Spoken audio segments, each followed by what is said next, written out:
Groundwater is the word used to describe water that saturates the ground, filling all the available spaces. By far the most abundant type of groundwater is meteoric water. This is the groundwater that circulates as part of the water cycle. Ordinary meteoric water is water that has soaked into the ground from the surface, from precipitation, and from lakes and streams. There it remains, sometimes for long periods, before emerging at the surface again. At first thought it seems incredible that there can be enough space in the solid ground underfoot to hold all this water. The necessary space is there, however, in many forms. The commonest spaces are those among the particles, sand grains, and tiny pebbles of loose, unconsolidated sand and gravel. Beds of this material, out of sight beneath the soil, are common. They are found wherever fast rivers carrying loads of coarse sediment once flowed. For example, as the great ice sheets that covered North America during the last ice age steadily melted away, huge volumes of water flowed from them. The water was always laden with pebbles, gravel, and sand, known as glacial outwash, that was deposited as the flow slowed down. The same thing happens to this day, though on a smaller scale, wherever a sediment-laden river or stream emerges from a mountain valley onto relatively flat land, dropping its load as the current slows, the water usually spreads out fan-wise, depositing the sediment in the form of a smooth, fan-shaped slope. Sediments are also dropped where a river slows on. Entering a lake or the sea, the deposited sediments are on a lake floor or the sea floor at first, but will be located inland at some future date, when the sea level falls or the land rises. Such beds are sometimes thousands of meters thick. In lowland country, almost any spot on the ground may overlie what was once the bed of a river that has since become buried by soil. If they are now below the water's upper surface, the gravels and sands of the former riverbed, and its sandbars, will be saturated with groundwater. So much for unconsolidated sediments. Consolidated sediments, too, contain millions of minute water-holding pores. This is because the gaps among the original grains are often not totally plugged with cementing chemicals. Also, parts of the original grains may become dissolved by percolating groundwater either while consolidation is taking place or at any time afterwards. The result is that sandstone, for example, can be as porous as the loose sand from which it was formed. Thus a proportion of the total volume of any sediment, loose or cemented, consists of empty space. Most crystalline rocks are much more solid. A common exception is basalt, a form of solidified volcanic lava, which is sometimes full of tiny bubbles that make it very porous. The proportion of empty space in a rock is known as its porosity. But note that porosity is not the same as permeability, which measures the ease with which water can flow through a material. This depends on the sizes of the individual cavities and the crevices linking them. Much of the water in a sample of water-saturated sediment or rock will drain from it if the sample is put in a suitable dry place. But some will remain, clinging to all solid surfaces. It is held there by the force of surface tension, without which water would drain instantly from any wet surface, leaving it totally dry. The total volume of water in the saturated sample must therefore be thought of as consisting of water that can, and water that cannot, drain away. The relative amount of these two kinds of water varies greatly from one kind of rock or sediment to another, even though their porosities may be the same. What happens depends on pore size. If the pores are large, the water in them will exist as drops too heavy for surface tension to hold, and it will drain away. But if the pores are small enough, the water in them will exist as thin films, too light to overcome the force of surface tension holding them in place. Then the water will be firmly held. TPO1 Passage 2. The origins of theater. In seeking to describe the origins of theater, one must rely primarily on speculation, since there is little concrete evidence on which to draw. The most widely accepted theory, championed by anthropologists in the late 19th and early 20th centuries, envisions theater as emerging out of myth and ritual. The process perceived by these anthropologists may be summarized briefly. During the early stages of its development, a society becomes aware of forces that appear to influence or control its food supply and well-being. Having little understanding of natural causes, it attributes both desirable and undesirable occurrences to supernatural or magical forces, and it searches for means to win the favor of these forces. Perceiving an apparent connection between certain actions performed by the group and the resulted desires, the group repeats, refines, and formalizes those actions into fixed ceremonies or rituals. Stories may then grow up around a ritual. Frequently, the myths include representatives of those supernatural forces that the rites celebrate or hope to influence. Performers may wear costumes and masks to represent the mythical characters or supernatural forces in the rituals or in accompanying celebrations. As a people becomes more sophisticated, its conceptions of supernatural forces and causal relationships may change. As a result, it may abandon or modify some rites. But the myths that have grown up around the rites may continue as part of the group's oral tradition and may even come to be acted out under conditions divorced from these rites. When this occurs, the first step has been taken toward theater as an autonomous activity, and thereafter entertainment and aesthetic values may gradually replace the former mystical and socially efficacious concerns. Although origin and ritual has long been the most popular, it is by no means the only theory about how the theater came into being. Storytelling has been proposed as one alternative. Under this theory, relating and listening to stories are seen as fundamental human pleasures. Thus, the recalling of an event is elaborated through the narrator's pantomime and impersonation and eventually through each role being assumed by a different person.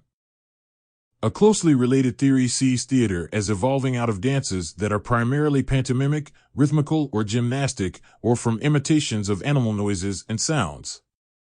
Admiration for the performer's skill, virtuosity, and grace are seen as motivation for elaborating the activities into fully realized theatrical performances. In addition to exploring the possible antecedents of theater, scholars have also theorized about the motives that led people to develop theater. Why did theater develop, and why was it valued after it ceased to fulfill the function of ritual? Most answers fall back on the theories about the human mind and basic human needs. 1. Set forth by Aristotle in the 4th century B.C., sees humans as naturally imitative, as taking pleasure in imitating persons, things, and actions and in seeing such imitations. Another, advanced in the 20th century, suggests that humans have a gift for fantasy, through which they seek to reshape reality into more satisfying forms than those encountered in daily life. Thus, fantasy or fiction permits people to objectify their anxieties and fears, confront them, and fulfill their hopes in fiction if not fact. The theater, then, is one tool whereby people define and understand their world or escape from unpleasant realities. But neither the human imitative instinct nor a penchant for fantasy by itself leads to an autonomous theater. Therefore, additional explanations are needed. One necessary condition seems to be a somewhat detached view of human problems. For example, one sign of this condition is the appearance of comedic vision, since comedy requires sufficient detachment to view some deviations from social norms as ridiculous rather than as serious threats to the welfare of the entire group. Another condition that contributes to the development of autonomous theater is the emergence of the aesthetic sense. For example, some early societies ceased to consider certain rites essential to their well-being and abandoned them. Nevertheless, they retained as parts of their oral tradition the myths that had grown up around the rites and admired them for their artistic qualities rather than for their religious usefulness. TPO 1 Passage 3. Timberline vegetation on mountains. The transition from forest to treeless tundra on a mountain slope is often a dramatic one. Within a vertical distance of just a few tens of meters, trees disappear as a life form and are replaced by low shrubs, herbs, and grasses. This rapid zone of transition is called the upper timberline or tree line. In many semi-arid areas there is also a lower timberline where the forest passes into steppe or desert at its lower edge, usually because of a lack of moisture. The upper timberline, like the snow line, is highest in the tropics and lowest in the polar regions. It ranges from sea level in the polar regions to 4,500 meters in the dry subtropics and 3,500 to 4,500 meters in the moist tropics. Timberline trees are normally evergreens, suggesting that these have some advantage over deciduous trees in the extreme environments of the upper timberline. There are some areas, however, where broadleaf deciduous trees form the timberline. Species of birch, for example, may occur at the timberline in parts of the Himalayas. At the upper timberline, the trees begin to become twisted and deformed. This is particularly true for trees in the middle and upper latitudes, which tend to attain greater heights on ridges, whereas in the tropics the trees reach their greater heights in the valleys. This is because middle and upper latitude timberlines are strongly influenced by the duration and depth of the snow cover. As the snow is deeper and lasts longer in the valleys, trees tend to attain greater heights on the ridges, even though they are more exposed to high-velocity winds and poor, thin soils there. In the tropics, the valleys appear to be more favorable because they are less prone to dry out, they have less frost, and they have deeper soils. There is still no universally agreed-on explanation for why there should be such a dramatic cessation of tree growth at the upper timberline. Various environmental factors may play a role. Too much snow, for example, can smother trees, and avalanches and snow creep can damage or destroy them. Late-lying snow reduces the effective growing season to the point where seedlings cannot establish themselves. Wind velocity also increases with altitude and may cause serious stress for trees, as is made evident by the deformed shapes at high altitudes. Some scientists have proposed that the presence of increasing levels of ultraviolet light with elevation may play a role, while browsing and grazing animals like the ibex may be another contributing factor. Probably the most important environmental factor is temperature, for if the growing season is too short and temperatures are too low, tree shoots and buds cannot mature sufficiently to survive the winter months. Above the tree line there is a zone that is generally called alpine tundra. Immediately adjacent to the timberline, the tundra consists of a fairly complete cover of low-lying shrubs, herbs, and grasses, while higher up the number and diversity of species decrease until there is much bare ground with occasional mosses and lichens and some prostrate cushion plants. Some plants can even survive in favorable microhabitats above the snowline. The highest plants in the world occur at around 6,100 meters on Makalu in the Himalayas. At this great height, rocks, warmed by the sun, melt small snowdrifts. The most striking characteristic of the plants of the alpine zone is their low growth form. This enables them to avoid the worst rigors of high winds and permits them to make use of the higher temperatures immediately adjacent to the ground surface. In an area where low temperatures are limiting to life, the importance of the additional heat near the surface is crucial. The low growth form can also permit the plants to take advantage of the insulation provided by a winter snow cover. In the equatorial mountains, the low growth form is less prevalent. TPO-02 TPO-2 Passage 1 Desert Formation. The deserts, which already occupy approximately a fourth of the Earth's land surface, have in recent decades been increasing at an alarming pace. The expansion of desert-like conditions into areas where they did not previously exist is called desertification. It has been estimated that an additional one-fourth of the Earth's land surface is threatened by this process. Desertification is accomplished primarily through the loss of stabilizing natural vegetation and the subsequent accelerated erosion of the soil by wind and water. In some cases, the loose soil is blown completely away, leaving a stony surface. In other cases, the finer particles may be removed, while the sand-sized particles are accumulated to form mobile hills or ridges of sand. Even in the areas that retain a soil cover, the reduction of vegetation typically results in the loss of the soil's ability to absorb substantial quantities of water. The impact of raindrops on the loose soil tends to transfer fine clay particles into the tiniest soil spaces, sealing them and producing a surface that allows very little water penetration. Water absorption is greatly reduced, consequently runoff is increased, resulting in accelerated erosion rates. The gradual drying of the soil caused by its diminished ability to absorb water results in the further loss of vegetation, so that a cycle of progressive surface deterioration is established. In some regions, the increase in desert areas is occurring largely as the result of a trend toward drier climatic conditions. Continued gradual global warming has produced an increase in aridity for some areas over the past few thousand years. The process may be accelerated in subsequent decades if global warming resulting from air pollution seriously increases. There is little doubt, however, that desertification in most areas results primarily from human activities rather than natural processes. The semi-arid lands bordering the deserts exist in a delicate ecological balance and are limited in their potential to adjust to increased environmental pressures. Expanding populations are subjecting the land to increasing pressures to provide them with food and fuel. In wet periods, the land may be able to respond to these stresses. During the dry periods that are common phenomena along the desert margins, though, the pressure on the land is often far in excess of its diminished capacity, and desertification results. Four specific activities have been identified as major contributors to the desertification processes: overcultivation, overgrazing, firewood gathering, and overirrigation. The cultivation of crops has expanded into progressively drier regions as population densities have grown. These regions are especially likely to have periods of severe dryness, so that crop failures are common. Since the raising of most crops necessitates the prior removal of the natural vegetation, crop failures leave extensive tracts of land devoid of a plant cover and susceptible to wind and water erosion.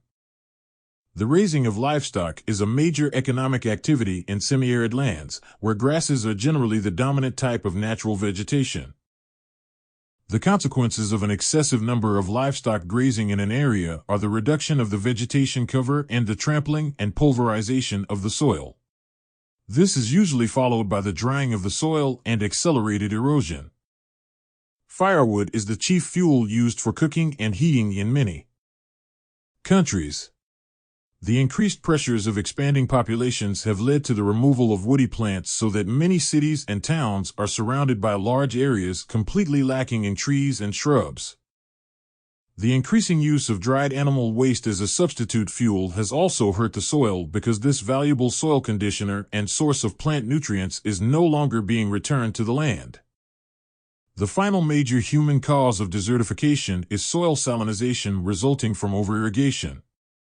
Excess water from irrigation sinks down into the water table. If no drainage system exists, the water table rises, bringing dissolved salts to the surface. The water evaporates and the salts are left behind, creating a white crustal layer that prevents air and water from reaching the underlying soil.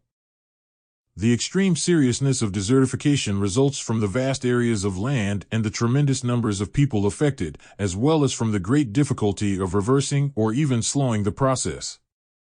Once the soil has been removed by erosion, only the passage of centuries or millennia will enable new soil to form. In areas where considerable soil still remains, though, a rigorously enforced program of land protection and cover crop planting may make it possible to reverse the present deterioration of the surface. TPO2 Passage 2. The origins of cetaceans. It should be obvious that cetaceans, whales, porpoises, and dolphins are mammals. They breathe through lungs, not through gills, and give birth to live young. Their streamlined bodies, the absence of hind legs, and the presence of a fluke and blowhole cannot disguise their affinities with land-dwelling mammals. However, unlike the cases of sea otters and pinnipeds, it is not easy to envision what the first whales looked like. Extinct but already fully marine cetaceans are known from the fossil record. How was the gap between a walking mammal and a swimming whale bridged? Missing until recently were fossils clearly intermediate, or transitional, between land mammals and cetaceans. Very exciting discoveries have finally allowed scientists to reconstruct the most likely origins of cetaceans.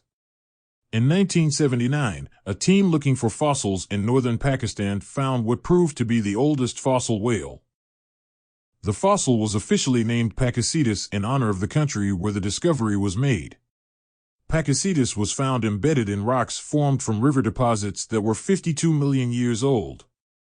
The river that formed these deposits was actually not far from an ancient ocean known as the Tethys Sea.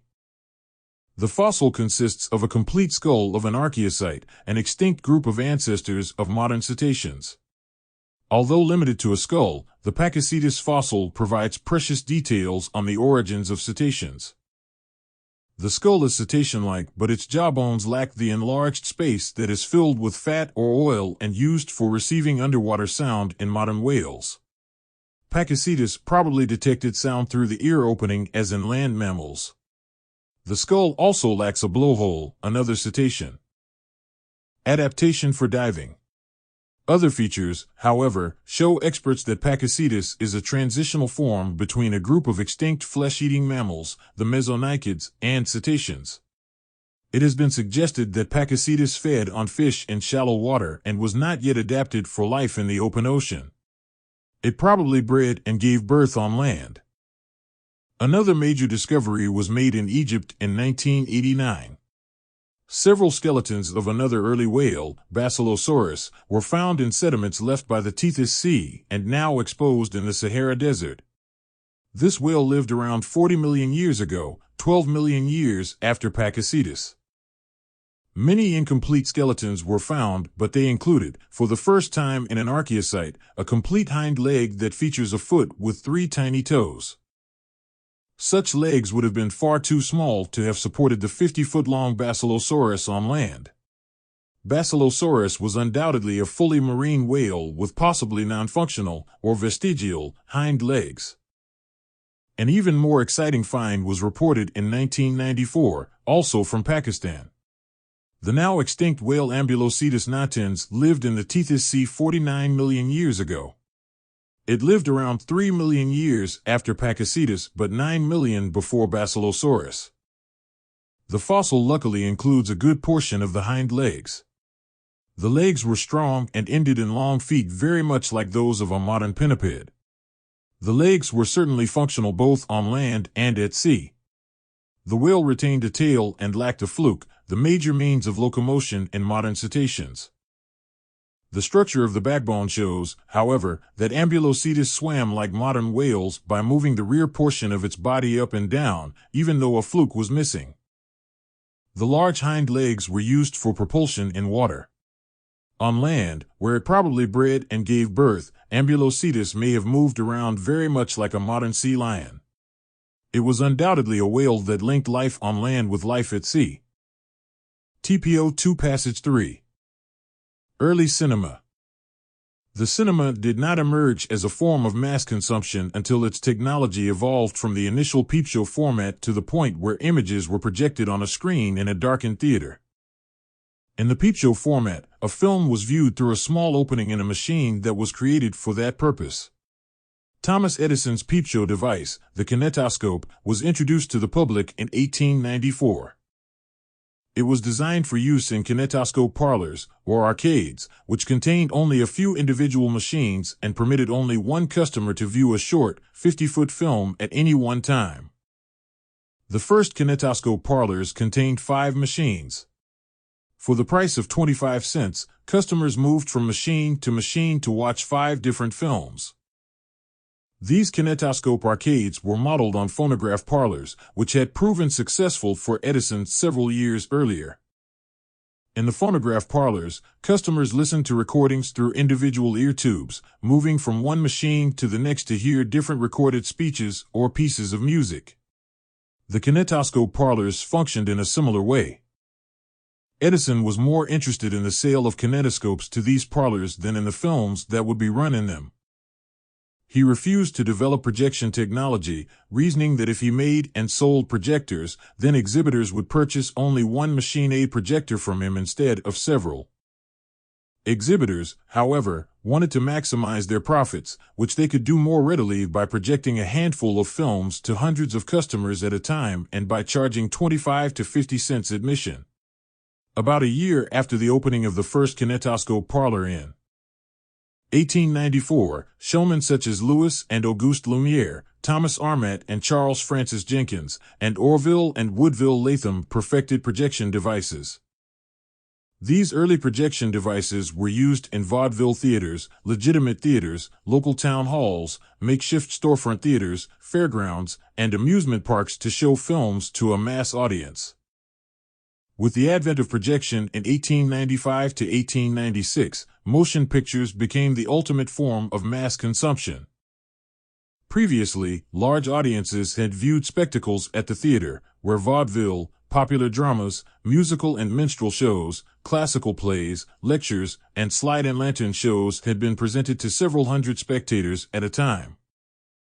But the movies differed significantly from these other forms of entertainment, which depended on either live performance or the active involvement of a master of ceremonies who assembled the final program. Although early exhibitors regularly accompanied movies with live acts, the substance of the movies themselves is mass-produced, pre-recorded material that can easily be reproduced by theaters with little or no active participation by the exhibitor. Even though early exhibitors shaped their film programs by mixing films and other entertainments together in whichever way they thought would be most attractive to audiences, or by accompanying them with lectures, their creative control remained limited. What audiences came to see was the technological marvel of the movies, the lifelike reproduction of the commonplace motion of trains, of waves striking the shore, and of people walking in the street, and the magic made possible by trick photography and the manipulation of the camera. With the advent of projection, the viewer's relationship with the image was no longer private, as it had been with earlier peep-show devices such as the kinetoscope and the mutoscope, which was a similar machine that reproduced motion by means of successive images on individual photographic cards instead of on strips of celluloid. It suddenly became public, an experience that the viewer shared with dozens, scores, and even hundreds of others. At the same time, the image that the spectator looked at expanded from the minuscule peep-show dimensions of 1 or 2 inches to the life-size proportions of 6 or 9 feet. TPO-03 TPO-3 Passage 1 Architecture. Architecture is the art and science of designing structures that organize and enclose space for practical and symbolic purposes. Because architecture grows out of human needs and aspirations, it clearly communicates cultural values. Of all the visual arts, architecture affects our lives most directly, for it determines the character of the human environment in major ways. Architecture is a three-dimensional form. It utilizes space, mass, texture, line, light, and color. To be architecture, a building must achieve a working harmony with a variety of elements, humans instinctively structures that will shelter and enhance their way of life. It is the work of architects to create buildings that are not simply constructions but also offer inspiration and delight. Buildings contribute to human life when they provide shelter, enrich space, complement their site, suit the climate, and are economically feasible. The client who pays for the building and defines its function is an important member of the architectural team. The mediocre design of many contemporary buildings can be traced to both clients and architects.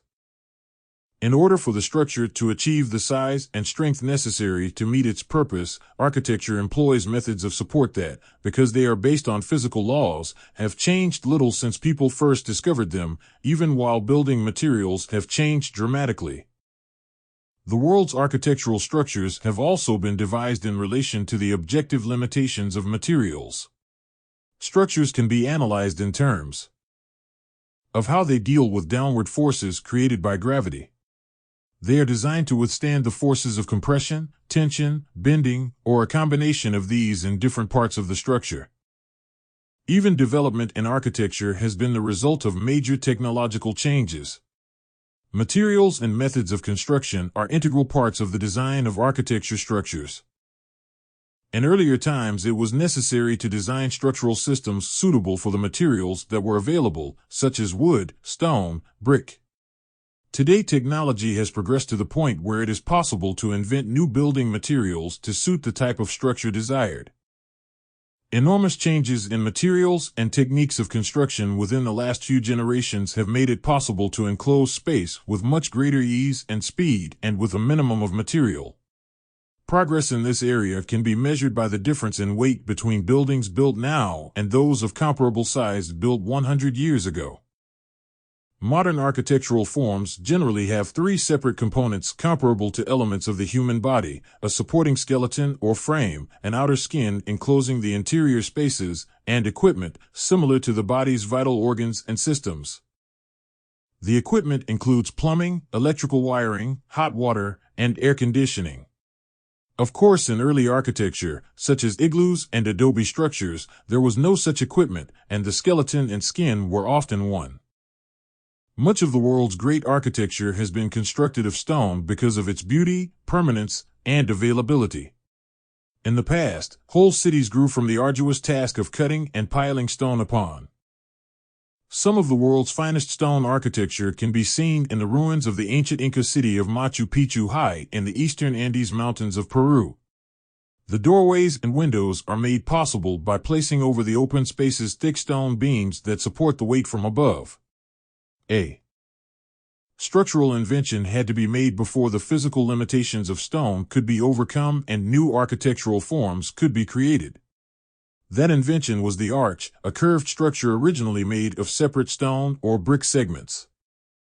The arch was used by the early cultures of the Mediterranean area chiefly for underground drains, but it was the Romans who first developed and used the arch extensively in above-ground structures. Roman builders perfected the semicircular arch made of separate blocks of stone. As a method of spanning space, the arch can support greater weight than a horizontal beam. It works in compression to divert the weight above it out to the sides, where the weight is borne by the vertical elements on either side of the arch. The arch is among the many important structural branithurst that have characterized architecture throughout the centuries. TPO3 Passage 2. Depletion of the Ogallala Aquifer. The vast grasslands of the high plains in the central United States were settled by farmers and ranchers in the 1880s. This region has a semi-arid climate, and for 50 years after its settlement, it supported a low-intensity agricultural economy of cattle ranching and wheat farming. In the early 20th century, however, it was discovered that much of the high plains was underlain by a huge aquifer. This aquifer was named the Ogallala Aquifer after the Ogallala Sioux Indians, who once inhabited the region. The Ogallala Aquifer is a sandstone formation that underlies some 583,000 square kilometers of land extending from northwestern Texas to southern South Dakota. Water from rains and melting snows has been accumulating in the Ogallala for the past 30,000 years. Estimates indicate that the aquifer contains enough water to fill Lake Huron, but unfortunately, under the semi-arid climatic conditions that presently exist in the region, rates of addition to the aquifer are minimal, amounting to about half a centimeter a year. The first wells were drilled into the Ogallala during the drought years of the early 1930s. The ensuing rapid expansion of irrigation agriculture, especially from the 1950s onward, transformed the economy of the region.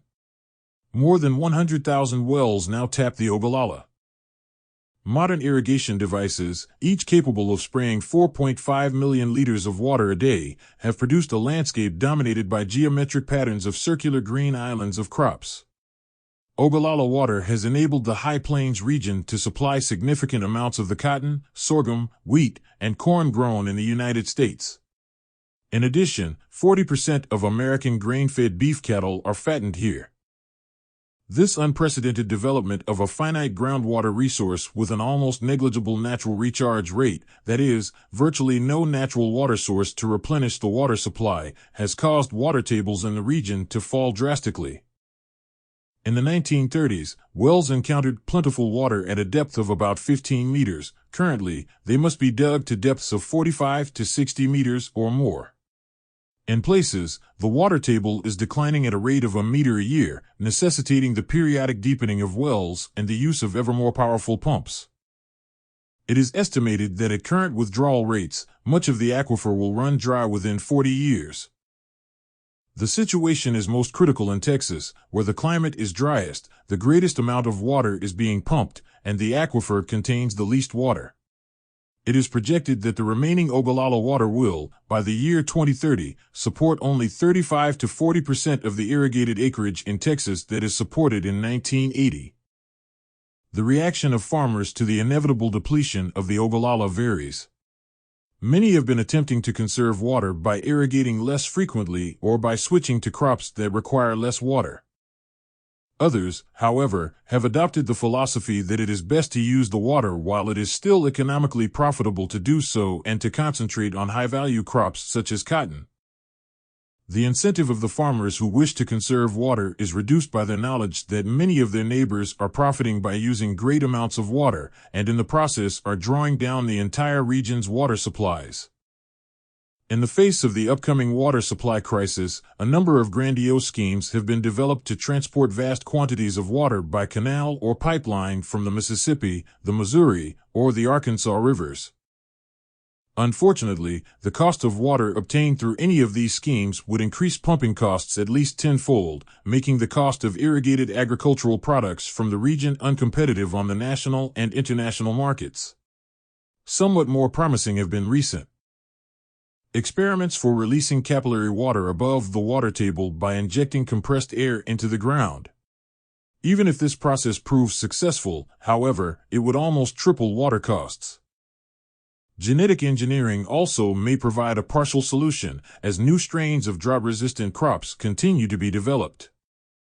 Whatever the final answer to the water crisis may be, it is evident that within the high plains, irrigation water will never again be the abundant, inexpensive resource it was during the agricultural boom years of the mid-20th century. TPO3 Passage 3. The long-term stability of ecosystems. Plant communities assemble themselves flexibly, and their particular structure depends on the specific history of the area. Ecologists use the term succession to refer to the changes that happen in plant communities and ecosystems over time. The first community in a succession is called a pioneer community, while the long-lived community at the end of succession is called a climax community. Pioneer and successional plant communities are said to change over periods from 1 to 500 years. These changes, in plant numbers and the mix of species, are cumulative. Climax communities themselves change, but over periods of time greater than about 500 years. An ecologist who studies a pond today may well find it relatively unchanged in a year's time. Individual fish may be replaced, but the number of fish will tend to be the same from one year to the next. We can say that the properties of an ecosystem are more stable than the individual organisms that compose the ecosystem. At one time, ecologists believed that species diversity made ecosystems stable. They believed that the greater the diversity, the more stable the ecosystem. Support for this idea came from the observation that long-lasting climax communities usually have more complex food webs and more species diversity than pioneer communities. Ecologists concluded that the apparent stability of climax ecosystems depended on their complexity. To take an extreme example, farmlands dominated by a single crop are so unstable that 1 year of bad weather or the invasion of a single pest can destroy the entire crop. In contrast, a complex climax community, such as a temperate forest, will tolerate considerable damage from weather to pests. The question of ecosystem stability is complicated, however. The first problem is that ecologists do not all agree what stability means. Stability can be defined as simply lack of change. In that case, the climax community would be considered the most stable, since, by definition, it changes the least over time. Alternatively, stability can be defined as the speed with which an ecosystem returns to a particular form following a major disturbance, such as a fire. This kind of stability is also called resilience. In that case, climax communities would be the most fragile and the least stable, since they can require hundreds of years to return to the climax state. Even the kind of stability defined as simple lack of change is not always associated with maximum diversity. At least in temperate zones, maximum diversity is often found in mid-successional stages, not in the climax community.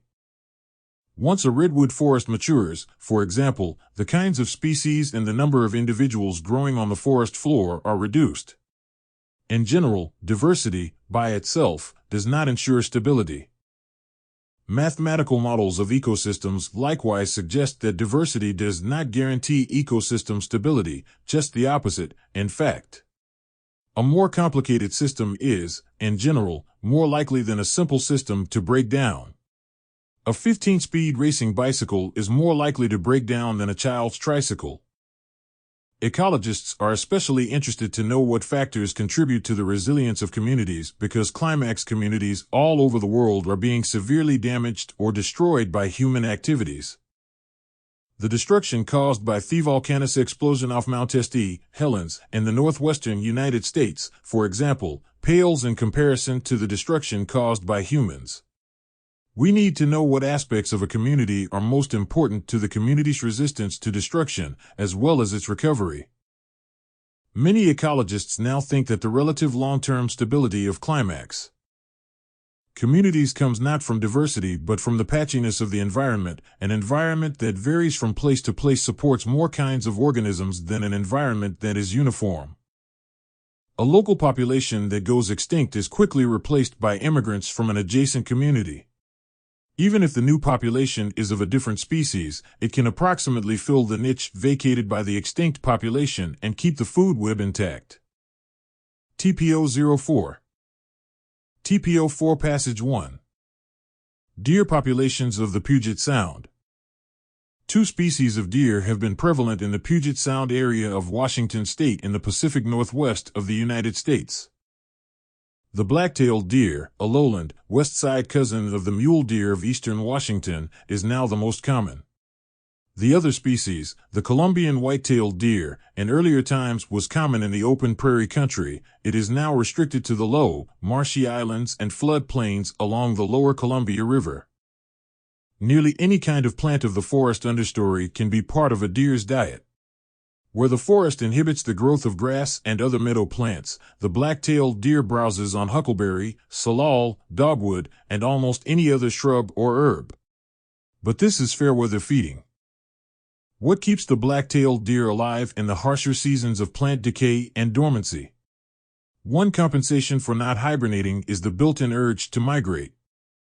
Deer may move from high-elevation browse areas in summer down to the lowland areas in late fall. Even with snow on the ground, the high bushy understory is exposed. Also snow and wind bring down leafy branches of cedar, hemlock, red alder, and other arboreal fodder. The numbers of deer have fluctuated markedly since the entry of Europeans into Puget Sound country. The early explorers and settlers told of abundant deer in the early 1800s, and yet almost in the same breath bemoaned the lack of this succulent game animal. Famous explorers of the North American frontier, Lewis and Clark, arrived at the mouth of the Columbia River on November 14, 1805, in nearly starved circumstances. They had experienced great difficulty finding game west of the Rockies, and not until the 2nd of December did they kill their first elk. To keep 40 people alive that winter, they consumed approximately 150 elk and 20 deer. And when game moved out of the lowlands in early spring, the expedition decided to return east rather than face possible starvation. Later on in the early years of the 19th century, when Fort Vancouver became the headquarters of the Hudson's Bay Company, deer populations continued to fluctuate. David Douglas, Scottish botanical explorer of the 1830s, found a disturbing change in the animal life around the fort during the period between his first visit in 1825 and his final contact with the fort in 1832.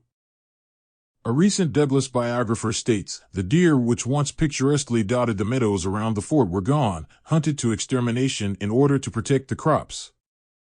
Reduction in numbers of game should have boded ill for their survival in later times.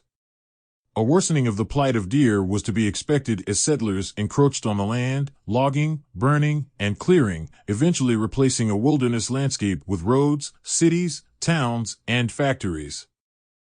No doubt the numbers of deer declined still further.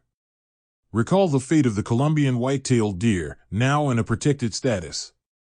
But for the black-tailed deer, human pressure has had just the opposite effect.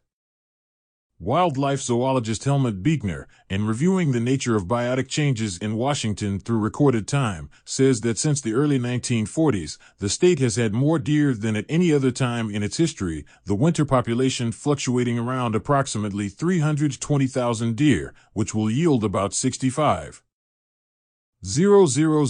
of either sex and any age annually for an indefinite period. The causes of this population rebound are consequences of other human actions. First, the major predators of deer, wolves, cougar, and lynx have been greatly reduced in numbers. Second, conservation has been ensured by limiting times for and types of hunting. But the most profound reason for the restoration of high population numbers has been the fate of the forests. Great tracts of lowland country deforested by logging, fire, or both have become ideal feeding grounds of deer. In addition to finding an increase of suitable browse, like huckleberry and vine maple, Arthur Einarsson, longtime game biologist in the Pacific Northwest, found quality of browse in the open areas to be substantially more nutritive. The protein content of shade-grown vegetation, for example, was much lower than that for plants grown in clearings. TPO4 Passage 2. Cave art in Europe. The earliest discovered traces of art are beads and carvings, and then paintings, from sites dating back to the Upper Paleolithic period. We might expect that early artistic efforts would be crude, but the cave paintings of Spain and southern France show a marked degree of skill. So do the naturalistic paintings on slabs of stone excavated in southern Africa. Some of those slabs appear to have been painted as much as 28,000 years ago, which suggests that painting in Africa is as old as painting in Europe. But painting may be even older than that. The early Australians may have painted on the walls of rock shelters and cliff faces at least 30,000 years ago, and maybe as much as 60,000 years ago. The researchers Peter Ucko and Andre Rosenfeld identified three principal locations of paintings in the caves of Western Europe, and obviously inhabited rock shelters and cave entrances, and galleries immediately off the inhabited areas of caves, and in the inner reaches of caves, whose difficulty of access has been interpreted by some as a sign that magical religious activities were performed there. The subjects of the paintings are mostly animals. The paintings rest on bare walls, with no backdrops or environmental trappings. Perhaps, like many contemporary peoples, Upper Paleolithic men and women believed that the drawing of a human image could cause death or injury, and if that were indeed their belief, it might explain why human figures are rarely depicted in cave art. Another explanation for the focus on animals might be that these people sought to improve their luck at hunting. This theory is suggested by evidence of chips in the painted figures, perhaps made by spears thrown at the drawings. But if improving their hunting luck was the chief motivation for the paintings, it is difficult to explain why only a few show signs of having been speared. Perhaps the paintings were inspired by the need to increase the supply of animals. Cave art seems to have reached a peak toward the end of the Upper Paleolithic period, when the herds of game were decreasing. The particular symbolic significance of the cave paintings in southwestern France is more explicitly revealed, perhaps, by the results of a study conducted by researchers Patricia Rice and Ann Patterson. The data they present suggest that the animals portrayed in the cave paintings were mostly the ones that the painters preferred for meat and for materials such as hides. For example, wild cattle and horses are portrayed more often than we would expect by chance, probably because they were larger and heavier than other animals in the environment. In addition, the paintings mostly portray animals that the painters may have feared the most because of their size, speed, natural weapons such as tusks and horns, and the unpredictability of their behavior. That is, mammoths, bovines, and horses are portrayed more often than deer and reindeer. Thus, the paintings are consistent with the idea that the art is related to the importance of hunting in the economy of Upper Paleolithic people. Consistent with this idea, according to the investigators, is the fact that the art of the cultural period that followed the Upper Paleolithic also seems to reflect how people got their food. But in that period, when getting food no longer depended on hunting large game animals, the art ceased to focus on portrayals of animals. Upper Paleolithic art was not confined to cave paintings. Many shafts of spears and similar objects were decorated with figures of animals. The anthropologist Alexander Marshack has an interesting interpretation of some of the engravings made during the Upper Paleolithic. He believes that as far back as 30,000 BC, hunters may have used a system of notation, engraved on bone and stone, to mark phases of the moon. If this is true, It would mean that Upper Paleolithic people were capable of complex thought and were consciously aware of their environment. In addition to other artworks, figurines representing the human female in exaggerated form have also been found at Upper Paleolithic sites. It has been suggested that these figurines were an ideal type or an expression of a desire for fertility. TPO4 Passage 3. Petroleum resources. Petroleum, consisting of crude oil and natural gas, seems to originate from organic matter in marine sediment. Microscopic organisms settle to the seafloor and accumulate in marine mud. The organic matter may partially decompose, using up the dissolved oxygen in the sediment. As soon as the oxygen is gone, decay stops and the remaining organic matter is preserved. Continued sedimentation, the process of deposits settling on the sea bottom, buries the organic matter and subjects it to higher temperatures and pressures, which convert the organic matter to oil and gas. As muddy sediments are pressed together, the gas and small droplets of oil may be squeezed out of the mud and may move into sandy layers nearby. Over long periods of time, accumulations of gas and oil can collect in the sandy layers. Both oil and gas are less dense than water, so they generally tend to rise upward through water-saturated rock and sediment. Oil pools are valuable underground accumulations of oil, and oil fields are regions underlain by one or more oil pools. When an oil pool or field has been discovered, wells are drilled into the ground. Permanent towers, called derricks, used to be built to handle the long sections of drilling pipe. Now portable drilling machines are set up and are then dismantled and removed. When the well reaches a pool, oil usually rises up the well because of its density difference with water beneath it or because of the pressure of expanding gas trapped above it. Although this rise of oil is almost always carefully controlled today, spouts of oil, or gushers, were common in the past. Gas pressure gradually dies out, and oil is pumped from the well. Water or steam may be pumped down adjacent wells to help push the oil out. At a refinery, the crude oil from underground is separated into natural gas, gasoline, kerosene, and various oils. Petrochemicals such as dyes, fertilizer, and plastic are also manufactured from the petroleum. As oil becomes increasingly difficult to find, the search for it is extended into more hostile environments. The development of the oil field on the north slope of Alaska and the construction of the Alaska Pipeline are examples of the great expense and difficulty involved in new oil discoveries. Offshore drilling platforms extend the search for oil to the ocean's continental shelves, those gently sloping submarine regions at the edges of the continents. More than 1/4 of the world's oil and almost 1/5 of the world's natural gas come from offshore, even though offshore drilling is 6 to 7 times more expensive than drilling on land. A significant part of this oil and gas comes from under the North Sea between Great Britain and Norway. Of course, there is far more oil underground than can be recovered. It may be in a pool too small or too far from a potential market to justify the expense of drilling. Some oil lies under regions where drilling is forbidden, such as national parks or other public lands. Even given the best extraction techniques, only about 30 to 40% of the oil in a given pool can be brought to the surface. The rest is far too difficult to extract and has to remain underground. Moreover, getting petroleum out of the ground and from under the sea and to the consumer can create environmental problems anywhere along the line. Pipelines carrying oil can be broken by faults or landslides, causing serious oil spills. Spillage from huge oil-carrying cargo ships, called tankers, involved in collisions or accidental groundings can create oil slicks at sea. Offshore platforms may also lose oil, creating oil slicks that drift ashore and foul the beaches, harming the environment. Sometimes, the ground at an oil field may subside as oil is removed. The Wilmington Field near Long Beach, California, has subsided 9 meters in 50 years. Protective barriers have had to be built to prevent seawater from flooding the area.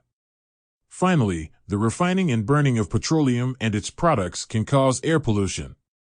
Advancing technology and strict laws, however, are helping control some of these adverse environmental effects. TPO05. TPO5 Passage 1. Minerals and plants. Research has shown that certain minerals are required by plants for normal growth and development. The soil is the source of these minerals, which are absorbed by the plant with the water from the soil. Even nitrogen, which is a gas in its elemental state, is normally absorbed from the soil as nitrate ions. Some soils are notoriously deficient in micronutrients and are therefore unable to support most plant life.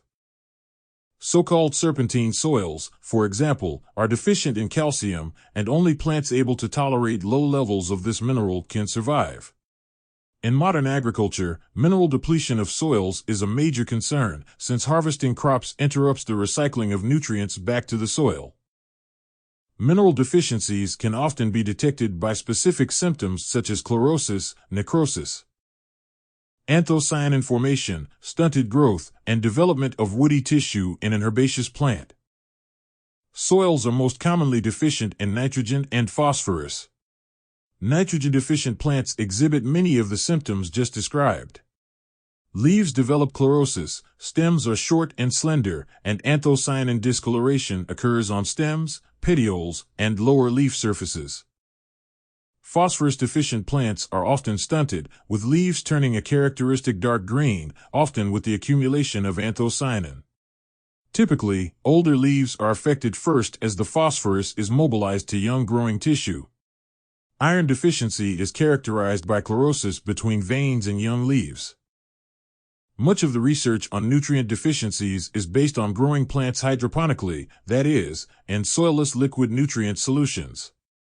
This technique allows researchers to create solutions that selectively omit certain nutrients and then observe the resulting effects on the plants.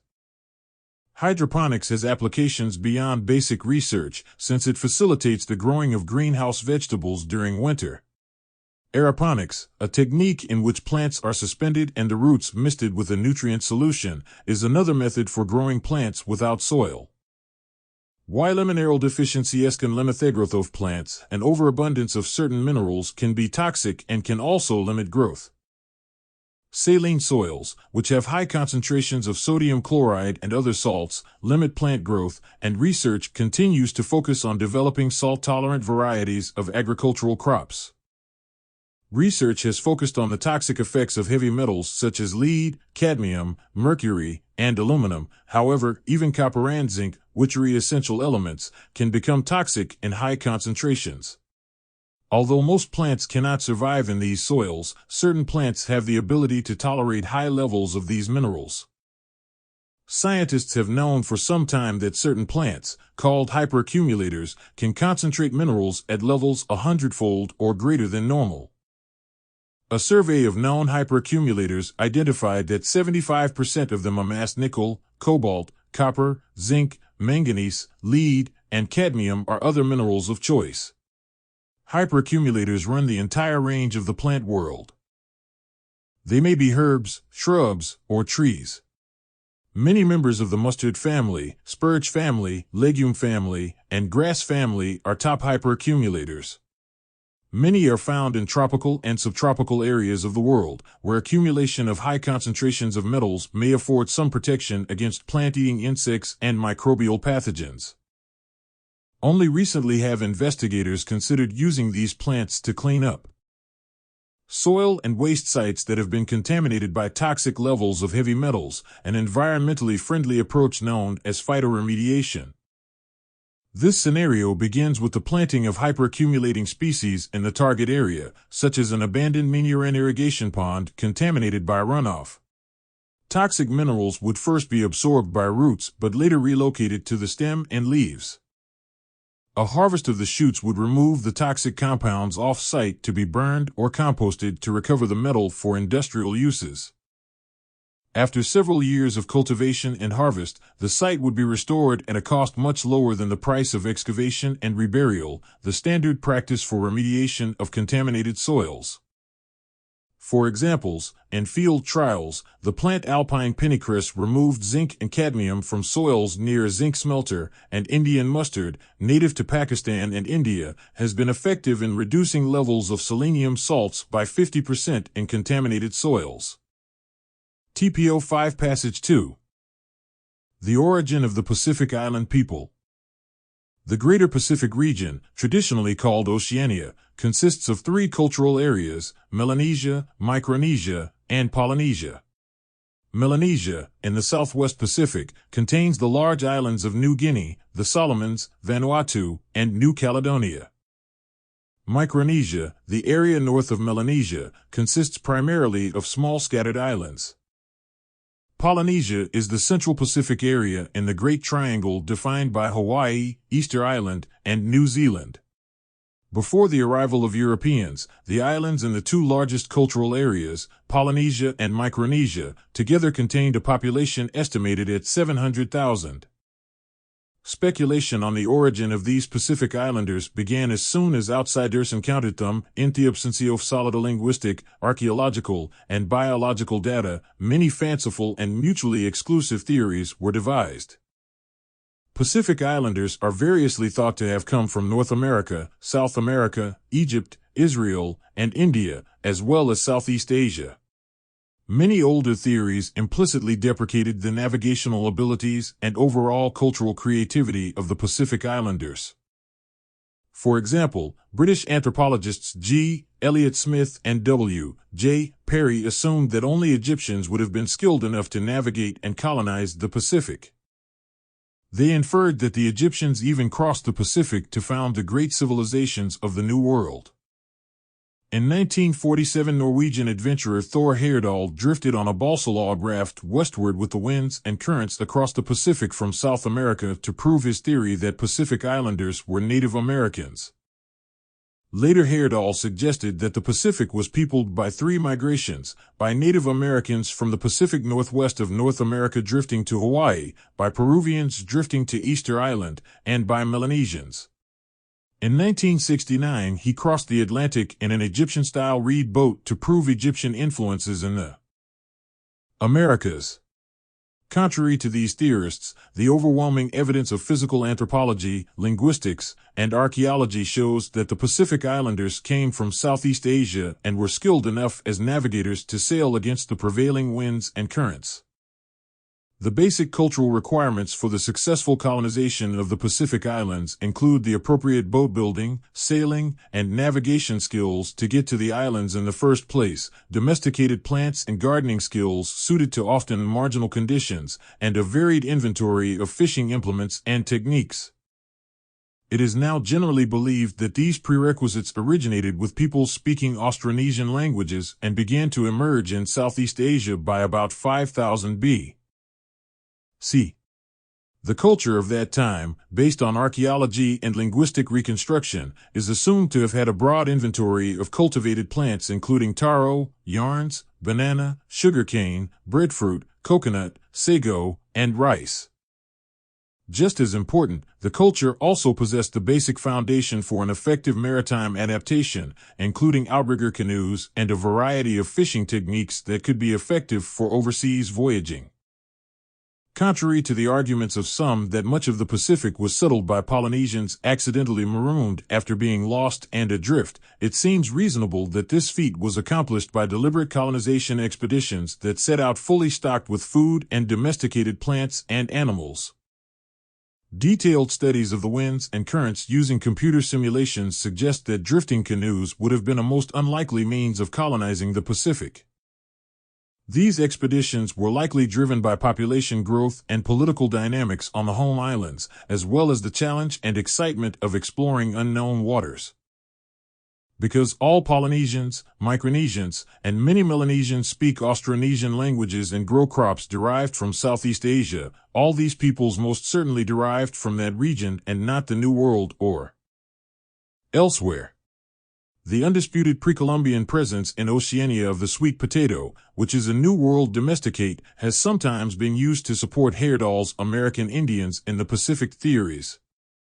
However, this is one plant out of a long list of Southeast Asian domesticates.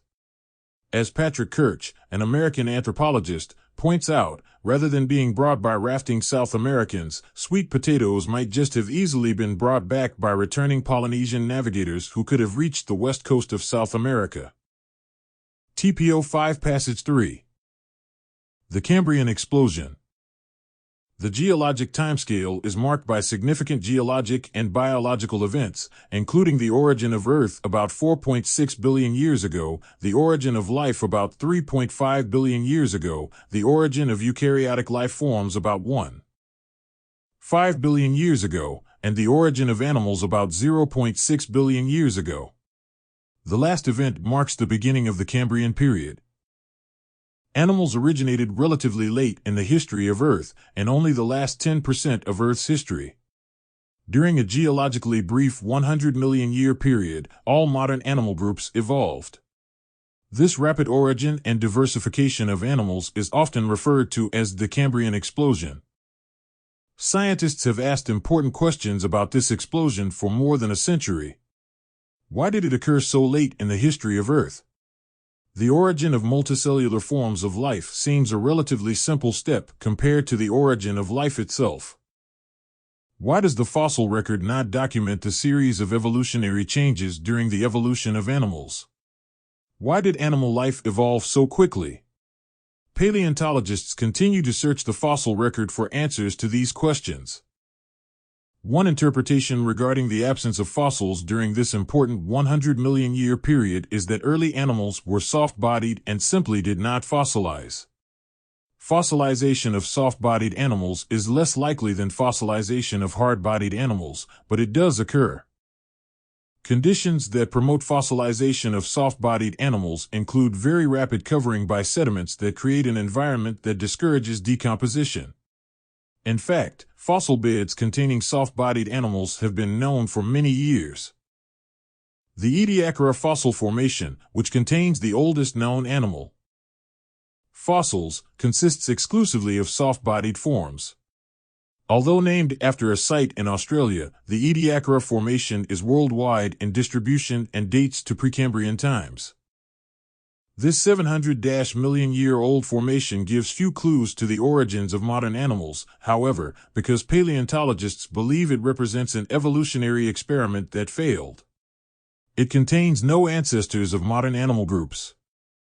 A slightly younger fossil formation containing animal remains is the Timoshan Formation, named after a locale in Russia. It dates to the very early Cambrian period, and it also contains only soft-bodied forms. At one time, the animals present in these fossil beds were assigned to various modern animal groups, but most paleontologists now agree that all Timoshan fossils represent unique body forms that arose in the early Cambrian period and disappeared before the end of the period, leaving no descendants in modern animal groups. A third fossil formation containing both soft-bodied and hard-bodied animals provides evidence of the result of the Cambrian explosion. This fossil formation, called the Burgess Shale, is in Yoho National Park in the Canadian Rocky Mountains of British Columbia. Shortly after the Cambrian explosion, mudslides rapidly buried thousands of marine animals under conditions that favored fossilization. These fossil beds provide evidence of about 32 modern animal groups, plus about 20 other animal body forms that are so different from any modern animals that they cannot be assigned to any one of the modern groups. These unassignable animals include a large swimming predator called Anomalocaris and a soft-bodied animal called Wawaxia, which ate detritus or algae. The Burgess Shale Formation also has fossils of many extinct representatives of modern animal groups.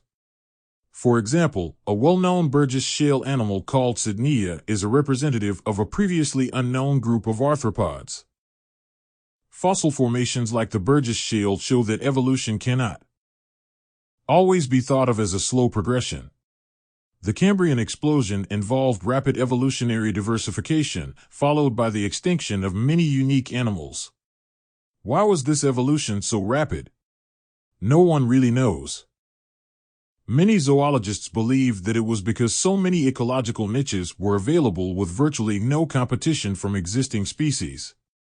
Will zoologists ever know the evolutionary sequences in the Cambrian explosion? Perhaps another ancient fossil bed of soft-bodied animals from 600-million-year-old seas is awaiting discovery. TPO-06 TPO-6 Passage 1 Powering the Industrial Revolution. In Britain, one of the most dramatic changes of the Industrial Revolution was the harnessing of power. Until the reign of George III, available sources of power for work and travel had not increased since the Middle Ages. There were three sources of power: animal or human muscles, the wind, operating on sail or windmill, and running water. Only the last of these was suited at all to the continuous operating of machines, and although water power abounded in Lancashire and Scotland and ran grain mills as well as textile mills, it had one great disadvantage: streams flowed where nature intended them to. And water-driven factories had to be located on their banks whether or not the location was desirable for other reasons. Furthermore, even the most reliable water power varied with the seasons and disappeared in a drought. The new age of machinery, in short, could not have been born without a new source of both movable and constant power.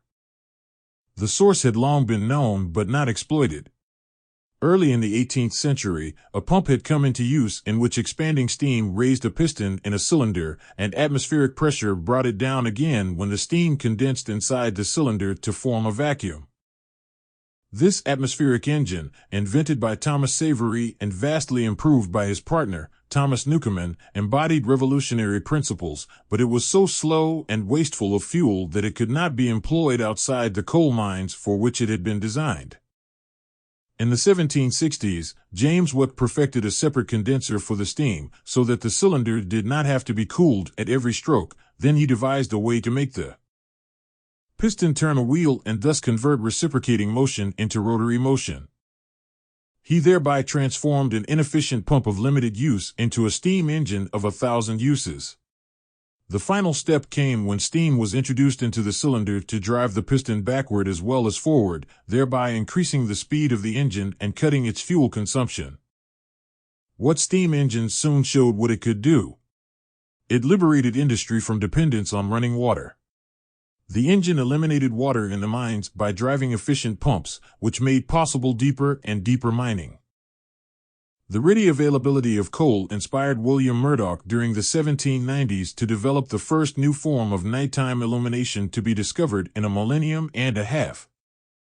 Coal gas rivaled smoky oil lamps and flickering candles, and early in the new century, well-to-do Londoners grew accustomed to gaslit houses and even streets.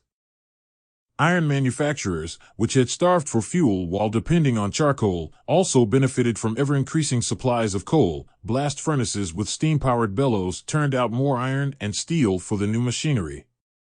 Steam became the motive force of the Industrial Revolution as coal and iron ore were the raw materials. By 1800, more than 1,000 steam engines were in use in the British Isles, and Britain retained a virtual monopoly on steam engine production until the 1830s. Steam power did not merely spin cotton and roll iron. Early in the new century, it also multiplied 10 times over the amount of paper that a single worker could produce in a day. At the same time, operators of the first printing presses run by steam rather than by hand found it possible to produce 1,000 pages in an hour rather than 30. Steam also promised to eliminate a transportation problem not fully solved by either canal boats or turnpikes. Boats could carry heavy weights, but canals could not cross hilly terrain. Turnpikes could cross the hills, but the roadbeds could not stand up under great weights. These problems needed still another solution, and the ingredients for it lay close at hand. In some industrial regions, heavily laden wagons, with flanged wheels, were being hauled by horses along metal rails, and the stationary steam engine was puffing in the factory and mine. Another generation passed before inventors succeeded in combining these ingredients by putting the engine on wheels and the wheels on the rails so as to provide a machine to take the place of the horse. Thus the railroad age sprang from what had already happened in the 18th century. TPO 6 Passage 2. William Smith.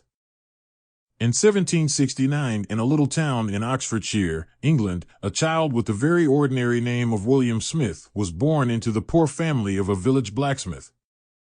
He received rudimentary village schooling, but mostly he roamed his uncle's farm collecting the fossils that were so abundant in the rocks of the Cotswold Hills. When he grew older, William Smith taught himself surveying from books he bought with his small savings, and at the age of 18 he was apprenticed to a surveyor of the local parish. He then proceeded to teach himself geology, and when he was 24, he went to work for the company that was excavating the Somerset Coal Canal in the south of England. This was before the steam locomotive, and canal building was at its height. The companies building the canals to transport coal needed surveyors to help them find the coal deposits worth mining as well as to determine the best courses for the canals. This job gave Smith an opportunity to study the fresh rock outcrops created by the newly dug canal. He later worked on similar jobs across the length and breadth of England, all the while studying the newly revealed strata and collecting all the fossils he could find. Smith used mail coaches to travel as much as 10,000 miles per year. In 1815, he published the first modern geological map, a map of the strata of England and Wales with a part of Scotland, a map so meticulously researched that it can still be used today.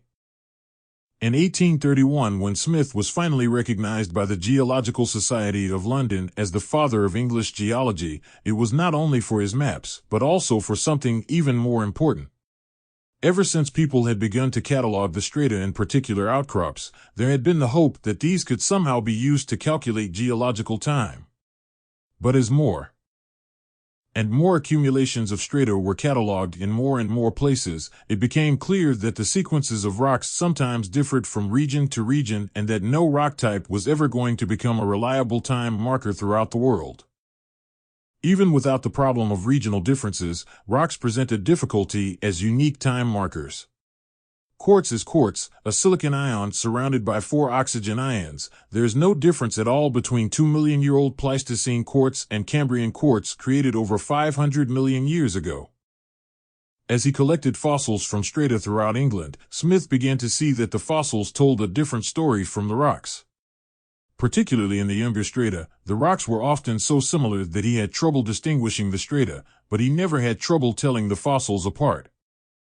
While rock between 2 consistent strata might in one place be shale and in another sandstone, the fossils in that shale or sandstone were always the same.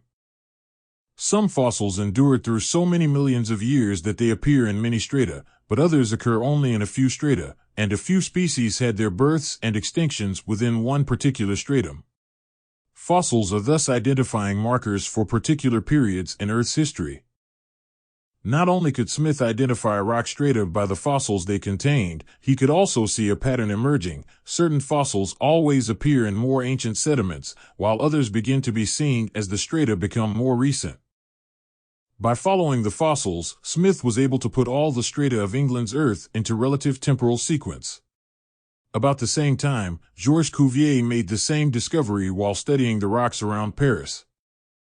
Soon it was realized that this principle of faunal succession was valid not only in England or France, but virtually everywhere.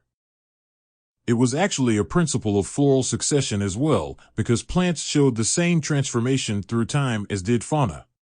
Limestone may be found in the Cambrian or, 300 million years later, in the Jurassic strata, but a trilobite, the ubiquitous marine arthropod that had its birth in the Cambrian, will never be found in Jurassic strata, nor a dinosaur in the Cambrian.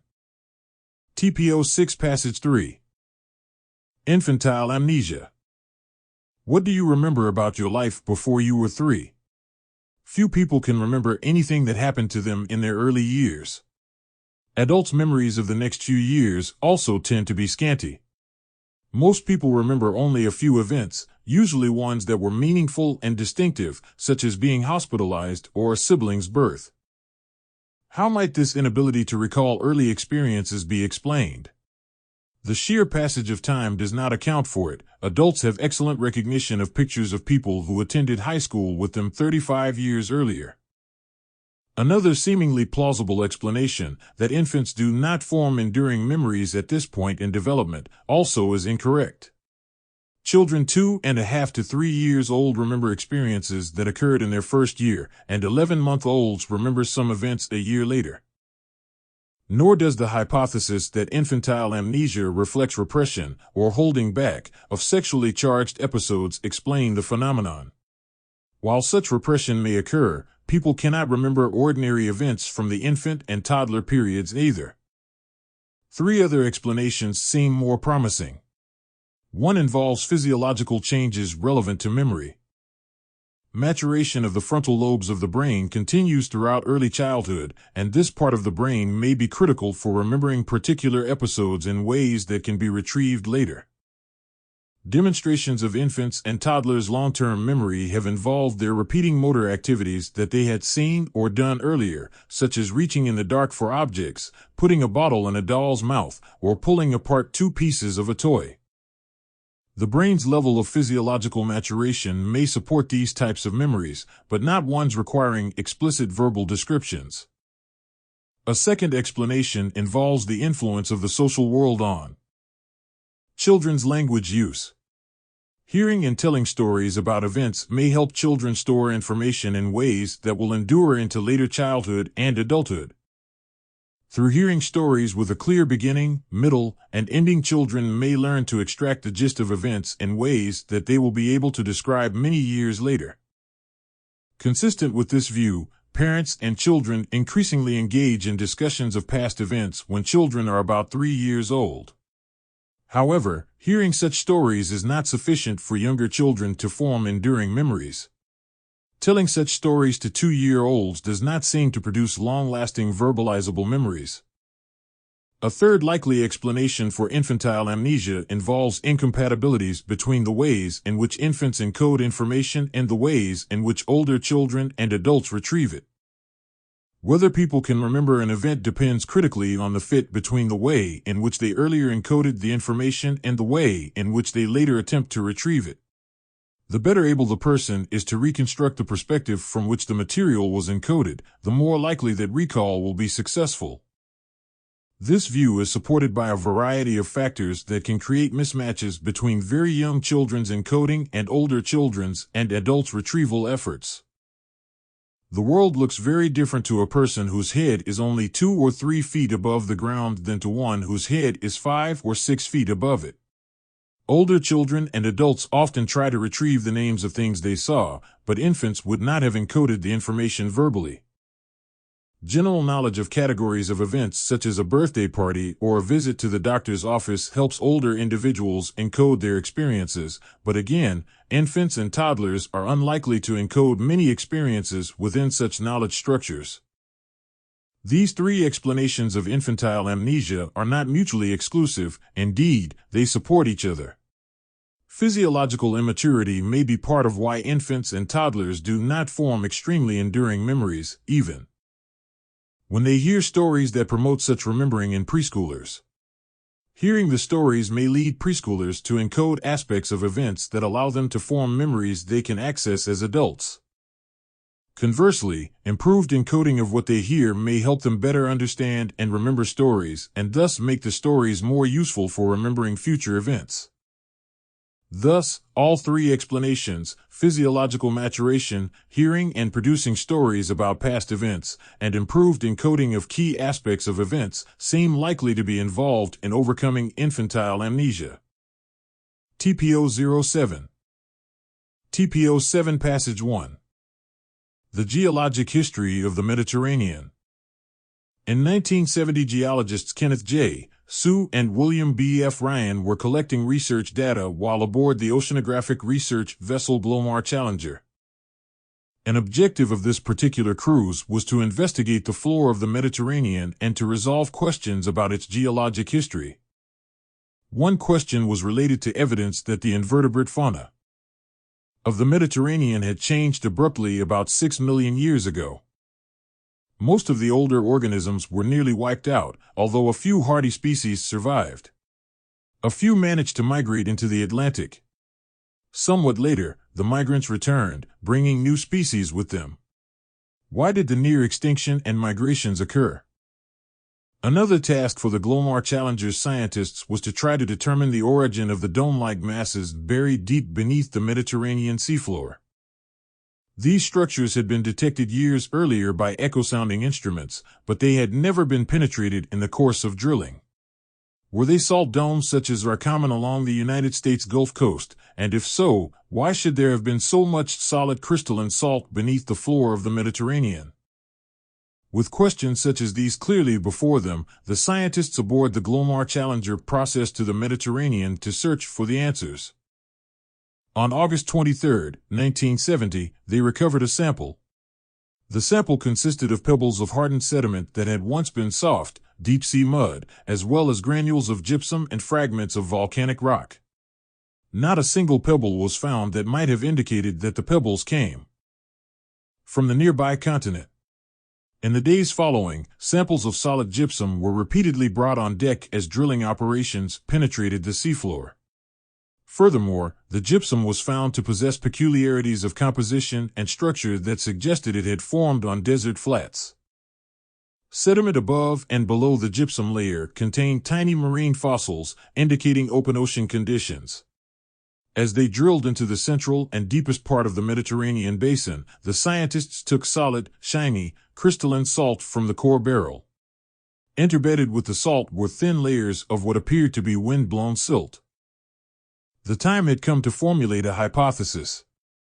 The investigators theorized that about 20 million years ago, the Mediterranean was a broad seaway linked to the Atlantic by two narrow straits. Crustal movements closed the straits, and the landlocked Mediterranean began to evaporate. Increasing salinity caused by the evaporation resulted in the extermination of scores of invertebrate species. Only a few organisms especially tolerant of very salty conditions remained. As evaporation continued, the remaining brine became so dense that the calcium sulfate of the hard layer was precipitated. In the central deeper part of the basin, the last of the brine evaporated to precipitate more soluble sodium chloride.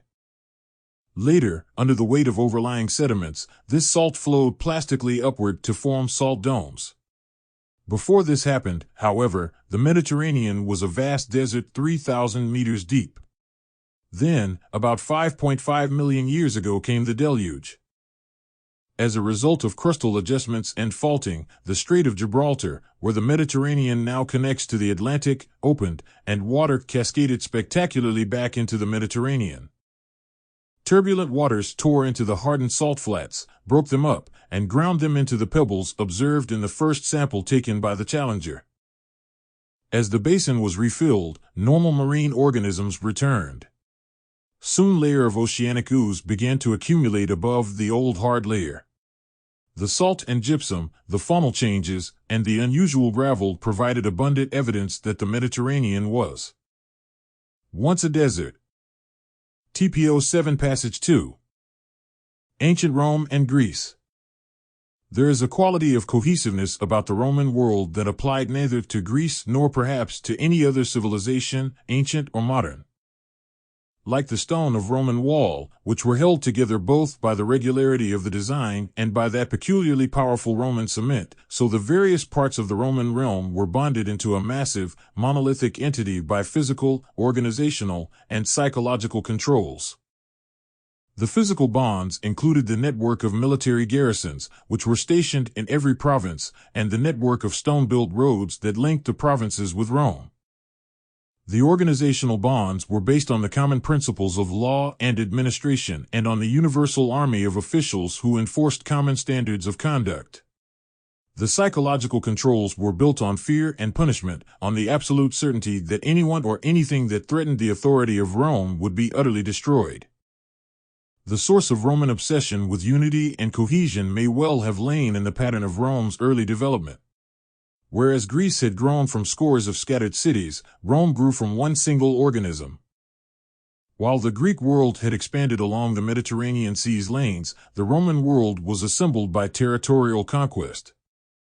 Of course, the contrast is not quite so stark. In Alexander the Great, the Greeks had found the greatest territorial conqueror of all time, and the Romans, once they moved outside Italy, did not fail to learn the lessons of sea power.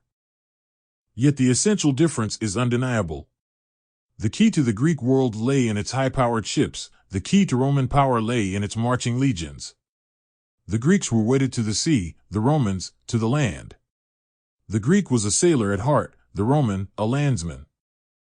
Certainly, in trying to explain the Roman phenomenon, one would have to place great emphasis on this almost instinct for the territorial imperative. Roman priorities lay in the organization, exploitation, and defense of their territory. In all probability, it was the fertile plain of Latium, where the Latins who founded Rome originated, that created the habits and skills of landed settlement, landed property, landed economy, landed administration, and a land-based society. From this arose the Roman genius for military organization and orderly government. In turn, a deep attachment to the land, and to the stability which rural life engenders, fostered the Roman virtues, gravitas, a sense of responsibility, pietas, a sense of devotion to family and country, and iustitia, a sense of the natural order. Modern attitudes to Roman civilization range from the infinitely impressed to the thoroughly disgusted. As always, there are the power worshippers, especially among historians, who are predisposed to admire whatever is strong, who feel more attracted to the might of Rome than to the subtlety of Greece. At the same time, there is a solid body of opinion that dislikes Rome. For many, Rome is at best the imitator and the continuator of Greece on a larger scale. Greek civilization had quality, Rome, mere quantity. Greece was original, Rome, derivative. Greece had style, Rome had money. Greece was the inventor, Rome, the research and development division. Such indeed was the opinion of some of the more intellectual Romans. Had the Greeks held novelty in such disdain as we, asked Horace in his epistle, what work of ancient date would now exist? Rome's debt to Greece was enormous. The Romans adopted Greek religion and moral philosophy. In literature, Greek writers were consciously used as models by their Latin successors. It was absolutely accepted that an educated Roman should be fluent in Greek. In speculative philosophy and the sciences, the Romans made virtually no advance on early achievements. Yet it would be wrong to suggest that Rome was somehow a junior partner in Greco-Roman civilization. The Roman genius was projected into new spheres, especially into those of law, military organization, administration, and engineering. Moreover, the tensions that arose within the Roman state produced literary and artistic sensibilities of the highest order. It was no accident that many leading Roman soldiers and statesmen were writers of high caliber. TPO 7 Passage 3. Agriculture, iron, and the Bantu peoples. There is evidence of agriculture in Africa prior to 3000 BC. It may have developed independently, but many scholars believe that the spread of agriculture and iron throughout Africa linked it to the major centers of the Near East and Mediterranean world. The drying up of what is now the Sahara Desert had pushed many peoples to the south into sub-Sahara Africa. These peoples settled at first in scattered hunting and gathering bands, although in some places near lakes and rivers, people who fished, with a more secure food supply, lived in larger population concentrations. Agriculture seems to have reached these people from the Near East, since the first domesticated crops were millets and sorghums whose origins are not African but West Asian. Once the idea of planting diffused, Africans began to develop their own crops, such as certain varieties of rice, and they demonstrated a continued receptiveness to new imports. The proposed areas of the domestication of African crops lie in a band that extends from Ethiopia across southern Sudan to West Africa. Subsequently, other crops, such as bananas, were introduced from Southeast Asia. Livestock also came from outside Africa. Cattle were introduced from Asia, as probably were domestic sheep and goats. Horses were apparently introduced by the Hyksos invaders of Egypt and then spread across the Sudan to West Africa. Rock paintings in the Sahara indicate that horses and chariots were used to traverse the desert and that by 300 to 200 BC, there were trade routes across the Sahara. Horses were adopted by peoples of the West African savanna, and later their powerful cavalry forces allowed them to carve out large empires. Finally, the camel was introduced around the 1st century AD. This was an important innovation because the camel's abilities to thrive in harsh desert conditions and to carry large loads cheaply made it an effective and efficient means of transportation. The camel transformed the desert from a barrier into a still difficult, but more accessible, route of trade and communication. Iron came from West Asia, although its routes of diffusion were somewhat different than those of agriculture. Most of Africa presents a curious case in which societies moved directly from a technology of stone to iron without passing through the intermediate stage of copper or bronze metallurgy, although some early copper working sites have been found in West Africa. Knowledge of iron making penetrated into the forest and savannas of West Africa at roughly the same time that iron making was reaching Europe. Evidence of iron making has been found in Nigeria, Ghana, and Mali. This technological shift caused profound changes in the complexity of African societies. Iron represented power. In West Africa, the blacksmith who made tools and weapons had an important place in society, often with special religious powers and functions. Iron hoes, which made the land more productive, and iron weapons, which made the warrior more powerful, had symbolic meaning in a number of West Africa societies. Those who knew the secrets of making iron gained ritual and sometimes political power. Unlike in the Americas, where metallurgy was a very late and limited development, Africans had iron from a relatively early date, developing ingenious furnaces to produce the high heat needed for production and to control the amount of air that reached the carbon and iron ore necessary for making iron. Much of Africa moved right into the Iron Age, taking the basic technology and adapting it to local conditions and resources. The diffusion of agriculture and later of iron was accompanied by a great movement of people who may have carried these innovations. These people probably originated in eastern Nigeria. Their migration may have been set in motion by an increase in population caused by a movement of peoples fleeing the desiccation, or drying up, of the Sahara. They spoke a language, Proto-Bantu, which is the parent tongue of a language of a large number of Bantu languages still spoken throughout sub-Sahara Africa. Why and how these people spread out into Central and Southern Africa remains a mystery, but archaeologists believe that their iron weapons allowed them to conquer their hunting-gathering opponents, who still used stone implements. Still, the process is uncertain, and peaceful migration, or simply rapid demographic growth, may have also caused the Bantu explosion. TPO-08 TPO-8 Passage 1 The Rise of Teotihuacan. The city of Teotihuacan, which lay about 50 kilometers northeast of modern-day Mexico City, began its growth by 200 to 100 BC. At its height, between about AD 150 and 700, it probably had a population of more than 125,000 people and covered at least 20 square kilometers. It had over 2,000 apartment complexes, a great market, a large number of industrial workshops, an administrative center, a number of massive religious edifices, and a regular grid pattern of streets and buildings. Clearly, much planning and central control were involved in the expansion and ordering of this great metropolis. Moreover, the city had economic and perhaps religious contacts with most parts of Mesoamerica. How did this tremendous development take place, and why did it happen in the Teotihuacan Valley? Among the main factors are Teotihuacan's geographic location on a natural trade route to the south and east of the Valley of Mexico, the obsidian resources in the Teotihuacan Valley itself, and the valley's potential for extensive irrigation. The exact role of other factors is much more difficult to pinpoint. For instance, Teotihuacan's religious significance as a shrine, the historical situation in and around the Valley of Mexico toward the end of the first millennium B. C. The ingenuity and foresightedness of Teotihuacan's elite, and, finally, the impact of natural disasters, such as the volcanic eruptions of the late first millennium BC. This last factor is at least circumstantially implicated in Teotihuacan's rise. Prior to 200 BC, a number of relatively small centers coexisted in and near the Valley of Mexico. Around this time, the largest of these centers, Coahuilco, was seriously affected by a volcanic eruption, with much of its agricultural land covered by lava.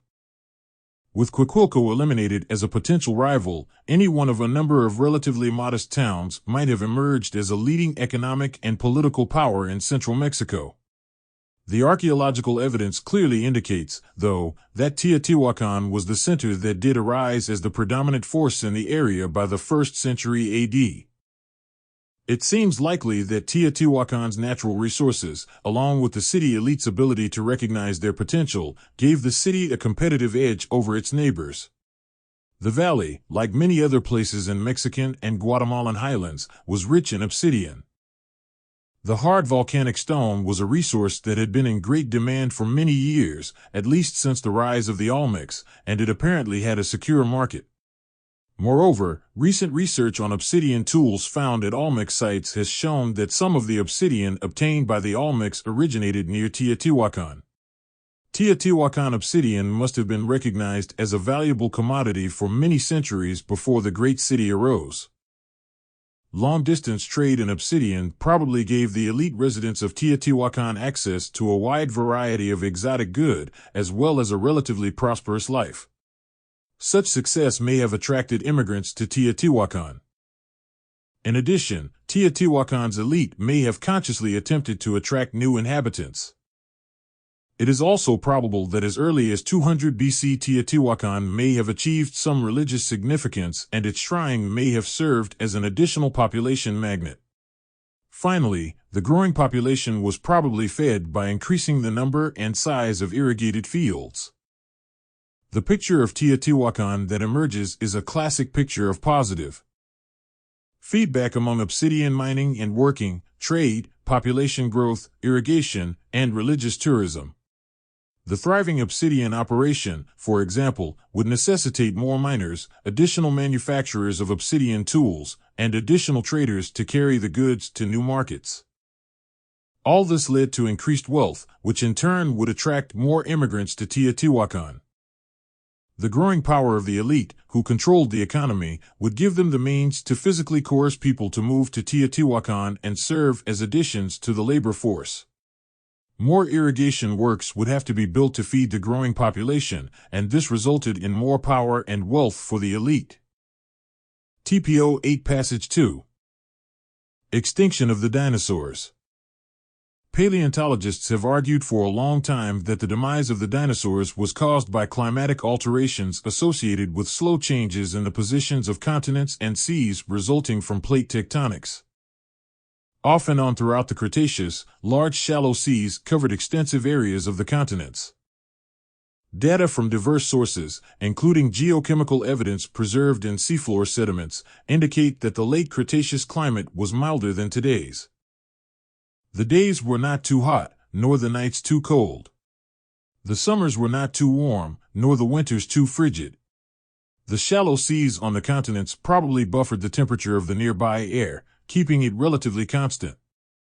At the end of the Cretaceous, the geological record shows that these seaways retreated from the continents back into the major ocean basins. No one knows why. Over a period of about 100,000 years, while the seas pulled back, climates around the world became dramatically more extreme: warmer days, cooler nights, hotter summers, colder winters. Perhaps dinosaurs could not tolerate these extreme temperature changes and became extinct. If true, though, why did cold-blooded animals such as snakes, lizards, turtles, and crocodiles survive the freezing winters and torrid summers? These animals are at the mercy of the climate to maintain a livable body temperature. It's hard to understand why they would not be affected, whereas dinosaurs were left too crippled to cope, especially if, as some scientists believe, dinosaurs were warm-blooded. Critics also point out that the shallow seaways had retreated from and advanced on the continents numerous times during the Mesozoic, so why did the dinosaurs survive the climatic changes associated with the earlier fluctuations but not with this one? Although initially appealing, the hypothesis of a simple climatic change related to sea levels is insufficient to explain all the data. Dissatisfaction with conventional explanations for dinosaur extinctions led to a surprising observation that, in turn, has suggested a new hypothesis. Many plants and animals disappear abruptly from the fossil record as one moves from layers of rock documenting the end of the Cretaceous up into rocks representing the beginning of the Cenozoic. Between the last layer of Cretaceous rock and the first layer of Cenozoic rock, there is often a thin layer of clay. Scientists felt that they could get an idea of how long the extinctions took by determining how long it took to deposit this 1 centimeter of clay, and they thought they could determine the time it took to deposit the clay by determining the amount of the element iridium it contained. Iridium has not been common at Earth since the very beginning of the planet's history. Because it usually exists in a metallic state, it was preferentially incorporated in Earth's core as the planet cooled and consolidated. Iridium is found in high concentrations in some meteorites, in which the solar system's original chemical composition is preserved. Even today, microscopic meteorites continually bombard Earth, falling on both land and sea. By measuring how many of these meteorites fall to Earth over a given period of time, scientists can estimate how long it might have taken to deposit the observed amount of iridium in the boundary clay. These calculations suggest that a period of about 1 million years would have been required. However, other reliable evidence suggests that the deposition of the boundary clay could not have taken 1 million years. So the unusually high concentration of iridium seems to require a special explanation. In view of these facts, scientists hypothesized that a single large asteroid, about 10 to 15 kilometers across, collided with Earth, and the resulting fallout created the boundary clay. Their calculations show that the impact kicked up a dust cloud that cut off sunlight for several months, inhibiting photosynthesis in plants, decreased surface temperatures on continents to below freezing, caused extreme episodes of acid rain, and significantly raised long-term global temperatures through the greenhouse effect. This disruption of food chain and climate would have eradicated the dinosaurs and other organisms in less than 50 years. TPO 8 Passage 3. Running water on Mars. Photographic evidence suggests that liquid water once existed in great quantity on the surface of Mars. Two types of flow features are seen: runoff channels and outflow channels. Runoff channels are found in the southern highlands. These flow features are extensive systems, sometimes hundreds of kilometers in total length, of interconnecting, twisting channels that seem to merge into larger, wider channels. They bear a strong resemblance to river systems on Earth, and geologists think that they are dried-up beds of long-gone rivers that once carried rainfall on Mars from the mountains down into the valleys. Runoff channels on Mars speak of a time 4 billion years ago, when the atmosphere was thicker, the surface warmer, and liquid water widespread. Outflow channels are probably relics of catastrophic flooding on Mars long ago. They appear only in equatorial regions and generally do not form extensive interconnected networks. Instead, they are probably the paths taken by huge volumes of water draining from the southern highlands into the northern plains. The onrushing water arising from these flash floods likely also formed the odd teardrop-shaped islands that have been found on the plains close to the ends of the outflow channels. Judging from the width and depth of the channels, the flow rates must have been truly enormous, perhaps as much as 100 times greater than the 105 tons per second carried by the Great Amazon River. Flooding shaped the outflow channels approximately 3 billion years ago, about the same times as the northern volcanic plains formed. Some scientists speculate that Mars may have enjoyed an extended early period during which rivers, lakes, and perhaps even oceans adorned its surface. A 2003 Mars Global Surveyor image shows what mission specialists think may be a delta, a fan-shaped network of channels and sediments where a river once flowed into a larger body of water, in this case a lake filling a crater in the southern highlands. Other researchers go even further, suggesting that the data provide evidence for large open expanses of water on the early Martian surface. A computer-generated view of the Martian North Polar region shows the extent of what may have been an ancient ocean covering much of the northern lowlands. The Hellas Basin, which measures some 3,000 kilometers across and has a floor that lies nearly 9 kilometers below the basin's rim, is another candidate for an ancient Martian sea. These ideas remain controversial. Proponents point to features such as the terraced beaches shown in one image, which could conceivably have been left behind as a lake or ocean evaporated and the shoreline receded. But detractors maintain that the terraces could also have been created by geological activity, perhaps related to the geologic forces that depressed the northern hemisphere far below the level of the south, in which case they have nothing whatever to do with Martian water. Furthermore, Mars Global Surveyor data released in 2003 seem to indicate that the Martian surface contains too few carbonate rock layers containing compounds of carbon and oxygen, that should have been formed in abundance in an ancient ocean. Their absence supports the picture of a cold, dry Mars that never experienced the extended mild period required to form lakes and oceans. However, more recent data imply that at least some parts of the planet did in fact experience long periods in the past during which liquid water existed on the surface. Aside from some small-scale gullies found since 2000, which are inconclusive, astronomers have no direct evidence for liquid water anywhere on the surface of Mars today, and the amount of water vapor in the Martian atmosphere is tiny. Yet even setting aside the unproven hints of ancient oceans, the extent of the outflow channels suggests that a huge total volume of water existed on Mars in the past. Where did all the water go? The answer may be that virtually all the water on Mars is now locked in the permafrost layer under the surface, with more contained in the planet's polar caps. TPO-09 TPO-9 Passage 1. Colonizing the Americas via the northwest coast. It has long been accepted that the Americas were colonized by a migration of peoples from Asia, slowly traveling across a land bridge called Beringia during the last ice age.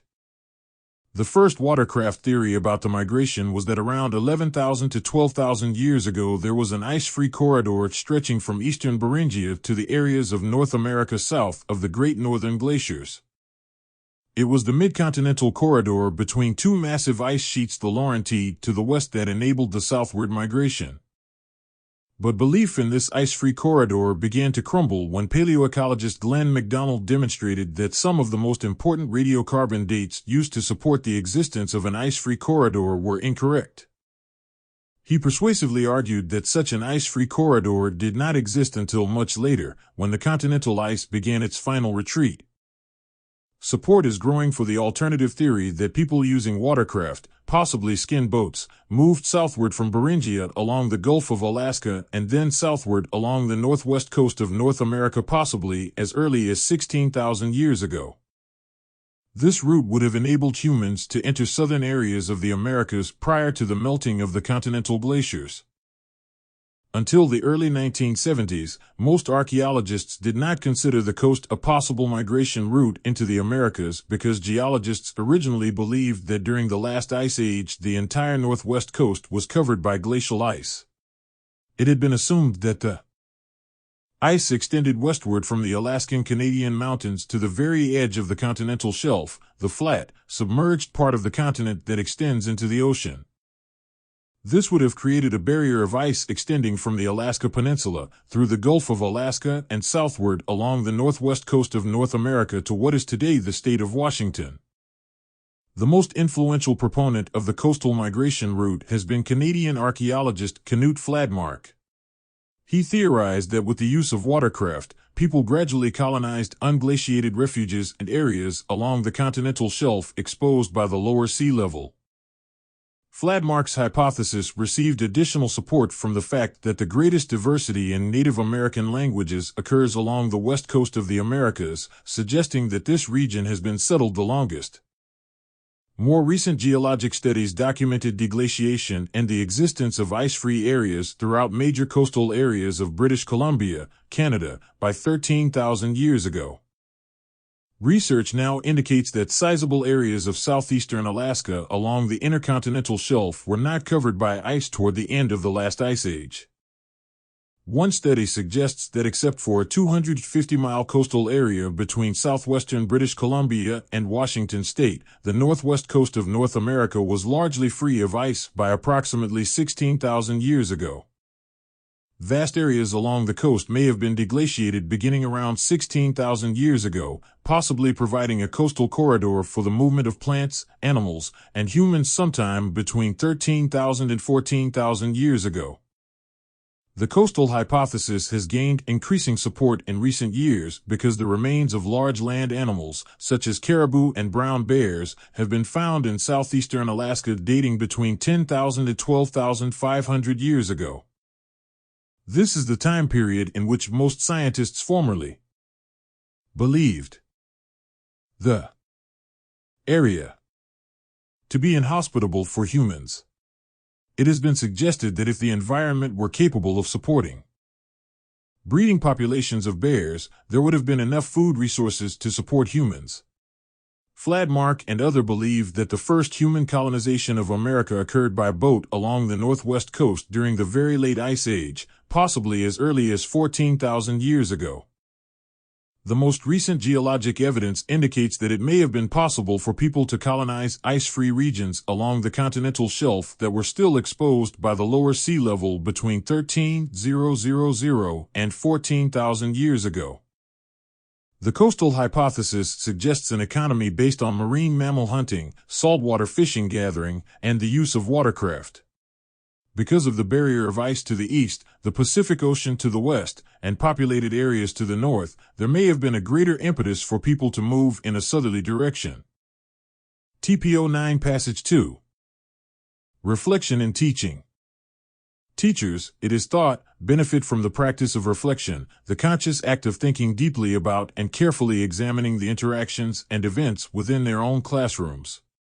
Educators T. Wildman and J.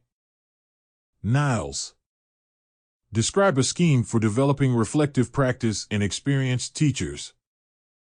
This was justified by the view that reflective practice could help teachers to feel more intellectually involved in their role and work in teaching and enable them to cope with the paucity of scientific fact and the uncertainty of knowledge in the discipline of teaching. Wildman and Niles were particularly interested in investigating the conditions under which reflection might flourish, a subject on which there is little guidance in the literature. They designed an experimental strategy for a group of teachers in Virginia and worked with 40 practicing teachers over several years. They were concerned that many would be drawn to these new, refreshing conceptions of teaching only to find that the void between the abstractions and the realities of teacher reflection is too great to bridge. Reflection on a complex task such as teaching is not easy. The teachers were taken through a program of talking about teaching events, moving on to reflecting about specific issues in a supported, and later an independent, manner. Wildman and Niles observed that systematic reflection on teaching required a sound ability to understand classroom events in an objective manner. They described the initial understanding in the teachers with whom they were working as being utilitarian and not rich or detailed enough to drive systematic reflection. Teachers rarely have the time or opportunities to view their own or the teaching of others in an objective manner.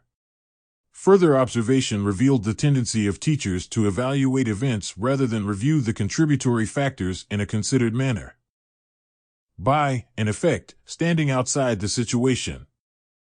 Helping this group of teachers to revise their thinking about classroom events became central. This process took time and patience and effective trainers. The researchers estimate that the initial training of the teachers to view events objectively took between 20 and 30 hours, with the same number of hours again being required to practice the skills of reflection. Wildman and Niles identify 3 principles that facilitate reflective practice in a teaching situation. The first is support from administrators in an education system, enabling teachers to understand the requirements of reflective practice and how it relates to teaching students. The second is the availability of sufficient time and space. The teachers in the program described how they found it difficult to put aside the immediate demands of others in order to give themselves the time they needed to develop their reflective skills. The third is the development of a collaborative environment with support from other teachers. Support and encouragement were also required to help teachers in the program cope with aspects of their professional life with which they were not comfortable.